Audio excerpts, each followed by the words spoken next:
Hello students, in last videos we had discussed meaning of economics, economic problems, types of economic problem and types of economy, and we also have completed production possibility curve.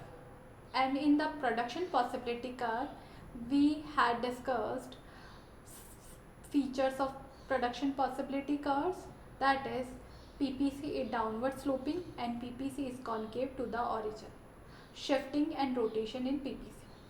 Now in today's video and in this video I will explain you opportunity cost and marginal opportunity cost.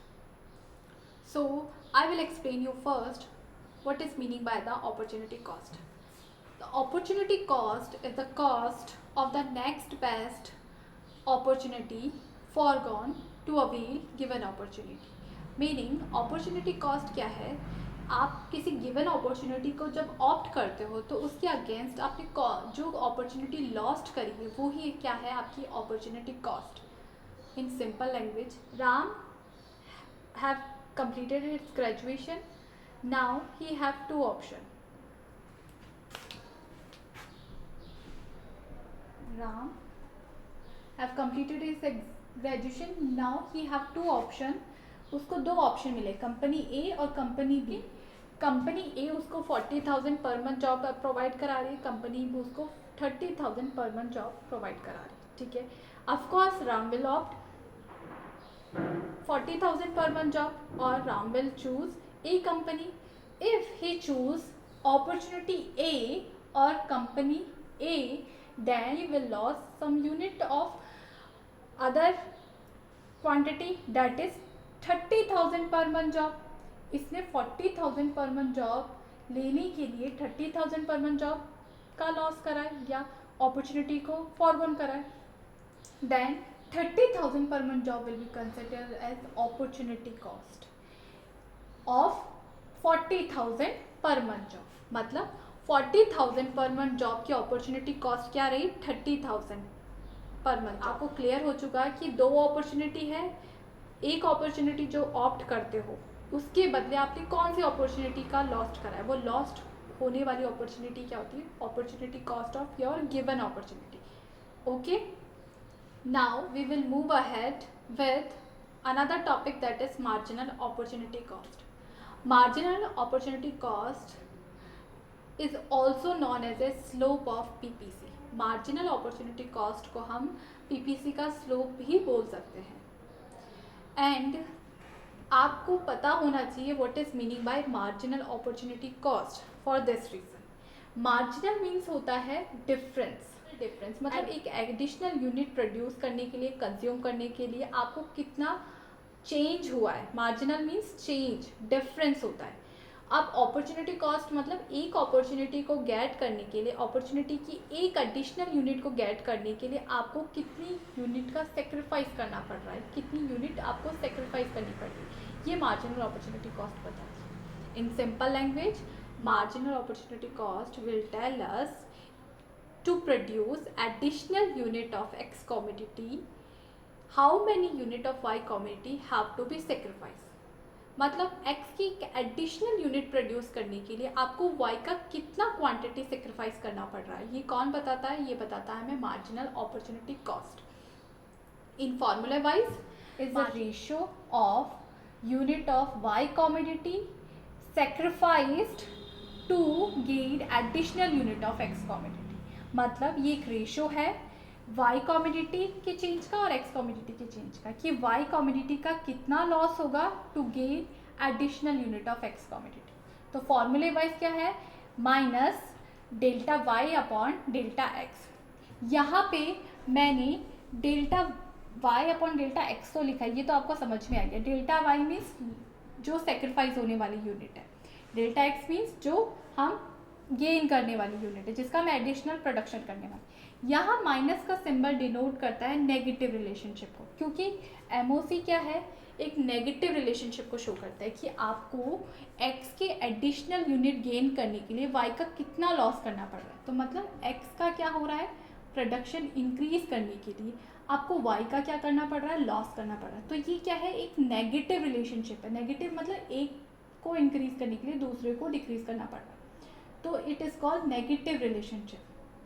तो ये negative relationship का ही relationship यहाँ पे negative के through या negative symbol के through हमने यहाँ पे सिंबलाइज किया है। यहाँ पे माइनस का सिंबल इन दोनों के बीच में नेगेटिव रिलेशनशिप को शो करता है, ठीक है, इसलिए माइनस का सिंबल यहाँ पे लगा है। और delta Y upon delta X आपको क्लियर, डेल्टा वाई मीन्स जो यूनिट वाई की सेक्रीफाइस होने वाली, और डेल्टा एक्स मतलब जो यूनिट आप गेन करने वाले हो। Now this is the table, in by this table we will derive MOC. यहाँ पे पॉइंट से A B C D combination है। At A combination we producing Maggi 100 kg and pasta का प्रोडक्शन हो रहा है 0, मीनिंग यहाँ पे हमने 2 कॉमोडिटी ली है, क्योंकि पीपीसी क्या था हमने पढ़ा था, PPC is a curve which shows all the possible combinations of 2 commodities that can be produce. तो यहाँ पे 2 कॉमोडिटीज कौन कौन सी, मैगी एंड पास्ता, ठीक है। मैगी और पास्ता हमने 2 लिया है, कॉम्बिनेशन है A B C D E F. At A combination Maggi का प्रोडक्शन कितना हो रहा है 100 kg और पास्ता का प्रोडक्शन हो रहा है 0 kg। यहाँ पे एमओसी हम अभी डिराइव करेंगे। मैं आपको जस्ट ये बता रही हूँ कि ये टेबल क्या एक्सप्लेन कर रही है, जो हमने प्रीवियस वीडियोज़ में एक्सप्लेन कर चुके हैं। At B combination we producing 90 unit of Maggi and 25 unit of pasta, okay. And C combination we producing 70 units, मतलब हम मैगी का प्रोडक्शन कम करते जा रहे हैं। यहाँ देखो 100 से 90 पे है, 90 से 70 पे है, 70 से 40 पे है, एंड 40 से 10 एंड 10 से 0 पे हमारा मैगी का प्रोडक्शन। यहाँ पे मैगी से मीन्स वाई गुड्स है, ये जो वाई गुड्स फॉर्मूले में होती है ना, वहाँ पे हमने मैगी लिया है। मैगी का प्रोडक्शन डिक्रीज हो रहा है और एक्स गुड्स का एडिशनल आउटपुट या गेन ऑफ आउटपुट, मतलब जिसका हम प्रोडक्शन एक्स्ट्रा कर रहे हैं, तो वो है हमारा x unit, that is pasta. तो पास्ता का प्रोडक्शन हो रहा है 0 से 25, 25 से 50, 50 से 75, 75 से 85, 85 से 87, ओके। अब एमओसी डिराइव कैसे करते हैं। At first point MOC will be dash. हम फर्स्ट पॉइंट पे एमओसी को डैश जनरली क्यों लिखते हैं, क्योंकि एमओसी बताता है एडिशनल यूनिट किसी एक कॉमोडिटी का प्रोड्यूस करने के लिए आपको दूसरी कॉमोडिटी का कितना सेक्रीफाइस करना पड़ रहा है ना। तो ए पॉइंट में हमने एडिशनल कोई प्रोडक्शन किया ही नहीं, तो हमें कितना सेक्रीफाइस करने पड़ेगा उसका कैलकुलेशन करने की कोई नीड नहीं, इसलिए हम यहाँ पे सिंपल सा डैश लिख देते हैं, ठीक है। अब बी पॉइंट पे आते हैं। बी पॉइंट पे हमने एक्स का एडिशनल प्रोडक्शन करने के लिए हमें वाई का कितना लॉस हुआ, ये हमें मार्जिनल अपॉर्चुनिटी बताता है, ये हम यहाँ पे डिराइव करें। तो 0 से 25 पे करें तो हमें एडिशनल यूनिट, एक एक्स्ट्रा यूनिट, एक एक्स्ट्रा केजी प्रोड्यूस करने के लिए किसका, पास्ता का, हमें मैगी का कितना लॉस करना पड़ रहा है। तो हमने सब सिंपल सा फॉर्मूला क्या है, delta Y upon delta X. तो डेल्टा वाई क्या होगा, जो यूनिट सेक्रीफाइस हो रही है। माइनस सिंबल हमने किसका लिखा है, माइनस सिंबल हमारा फॉर्मूले का माइनस सिंबल लिखा है। अब ये -10 कैसे आया वो देखते हैं कि आप ए से बी पे गए, हम बी पॉइंट पे देख रहे हैं कि बी पॉइंट पे डेल्टा वाई क्या रहा। डेल्टा वाई मतलब आपकी वाई में कितना चेंज हुआ। तो आपका डेल्टा वाई कैसे निकलता है, जनरली निकलता है delta Y N equals to Y N minus Y N minus N minus 1, ठीक है। अब बात आती है वाई एन क्या होता है। जैसे माना आपका सेकेंड यूनिट पे आपको निकालना है डेल्टा वाई, मतलब सेकेंड यूनिट पे वाई में कितना चेंज हुआ, तो यहाँ पे सेकेंड यूनिट का ही वाई यूनिट लिखेंगे माइनस सेकेंड से जस्ट प्रीवियस वाली, दैट इज 1, क्योंकि यहाँ पे n क्या है, n माना है हमने second unit, we assume n equals to 2। तो फॉर्मूले वाइज देखा जाए तो delta Y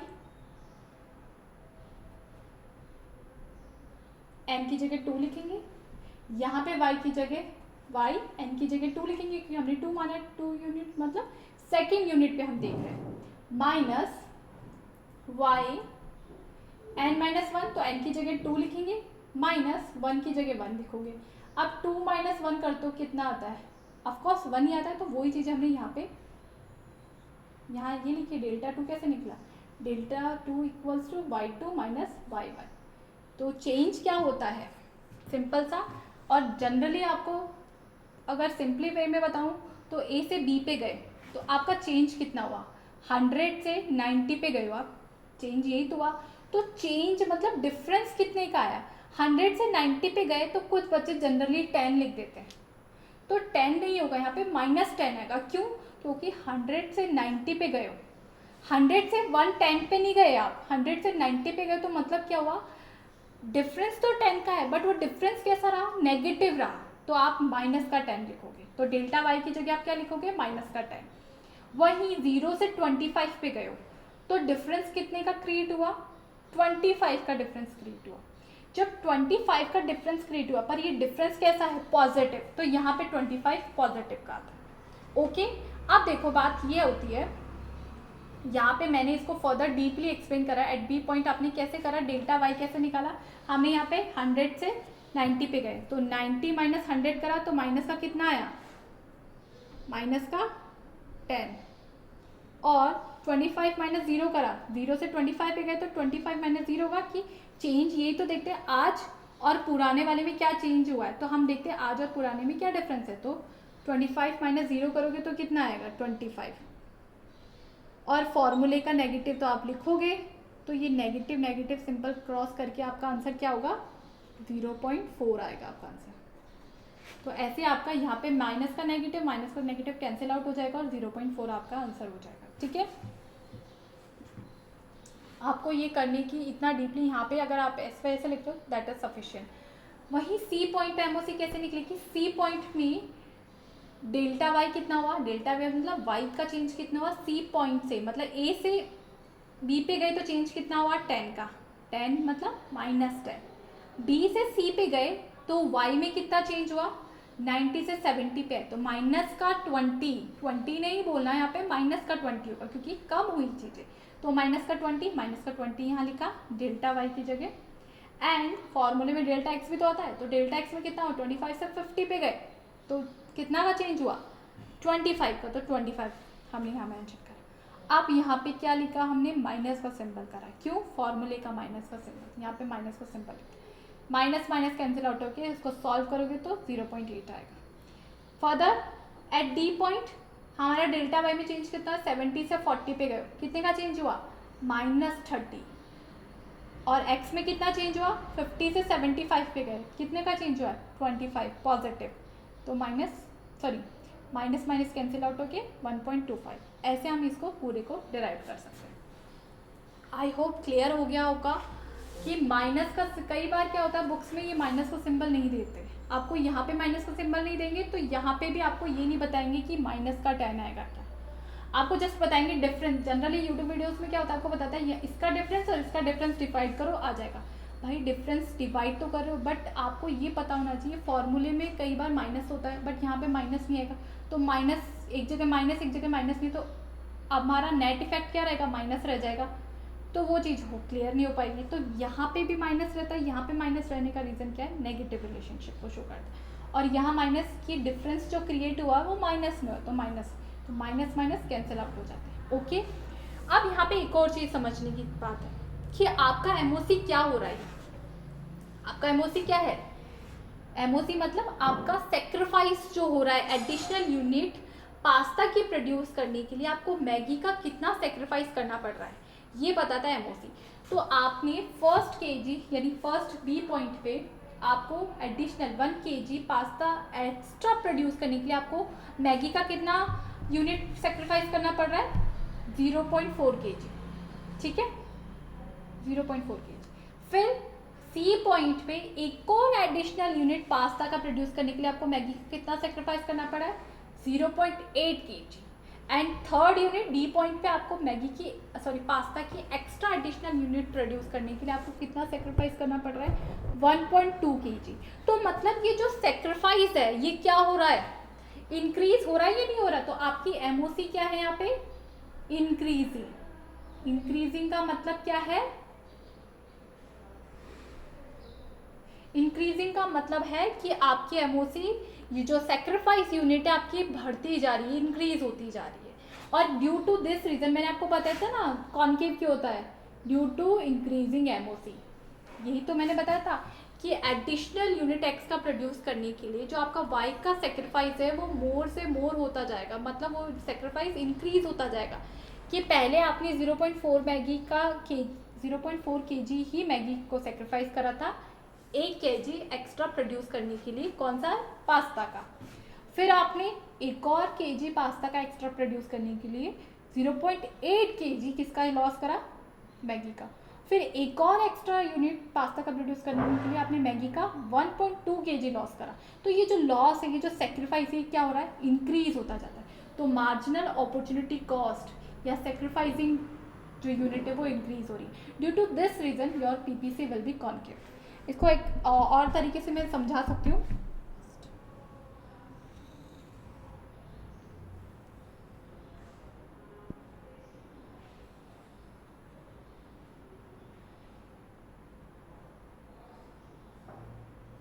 okay,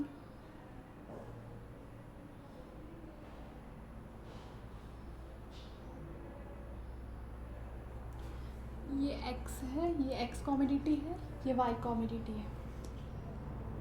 x1, x2, x3, okay. This is y1, y2 and y3। Origin of point, देखो हमारा एमओसी क्या है, x के एडिशनल यूनिट प्रोड्यूस करने के लिए y का कितना सेक्रीफाइस हो रही है। सो a से b पॉइंट पे गए, a b c, a से जब b पॉइंट पे जाते हो तो आपने x का क्या करा, x1 से x2 पे गए, डेल्टा x कितना हुआ, ये यहाँ पे ये डेल्टा x हुआ, इसको हमने नेम दे देंगे z। तो डेल्टा x कितना हुआ, हमारा एमओसी क्या होता है, minus delta y upon delta x। सो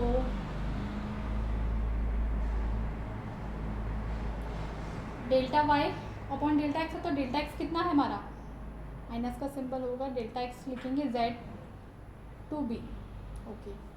और हमारा y का कितना सेक्रीफाइस हो, a से b पे गए तो हमने एडिशनल तो कितना प्रोड्यूस करा, x का x1 से x2 पे गए, बट हमारा सेक्रीफाइस कितना हुआ, a से z तक का सेक्रीफाइस हो, तो a to z। ये हो गया एल्जेब्रिक फॉर्म में। ये मैथमेटिकल फॉर्म में कैलकुलेट कर सकते हैं। अगर आपको डायग्राम के थ्रू बोला जाए कि calculate MOC through the diagram, तब आप ऐसे कैलकुलेट करोगे कि यहाँ पे लिखो कि z2b, तो z2b आपका डेल्टा x हो गया, और डेल्टा y मतलब y में कितना सेक्रीफाइस है, y1 से y2 पे गए, तो एल्जेब्रिक फॉर्म में कितने गए, a से z पे गए, तो a to z, या तो a to z लिख दो या a z लिख दो, बात वही होती, ठीक है। मतलब x की एडिशनल यूनिट, मतलब एडिशनल यूनिट प्रोड्यूस करने के लिए आपको y का कितना लॉस करना पड़ा, इतना यूनिट लॉस करना पड़ा। If you want to produce more additional unit, अगर आप x का एक और एडिशनल प्रोड्यूस करते हो तो आपने, ये हो गया z1, तो आप z1 से c पे गए, एक्स्ट्रा यूनिट आपने y की x की प्रोड्यूस करी।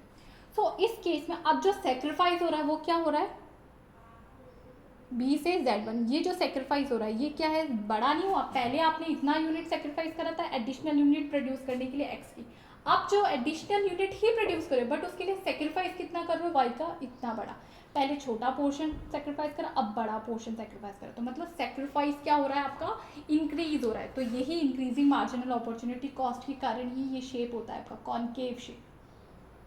समझ में आया, क्लियर हुआ कॉनकेव शेप क्यों होता है। With this we have completed our first chapter of NCERT microeconomics, that introduction of microeconomics. Thank you.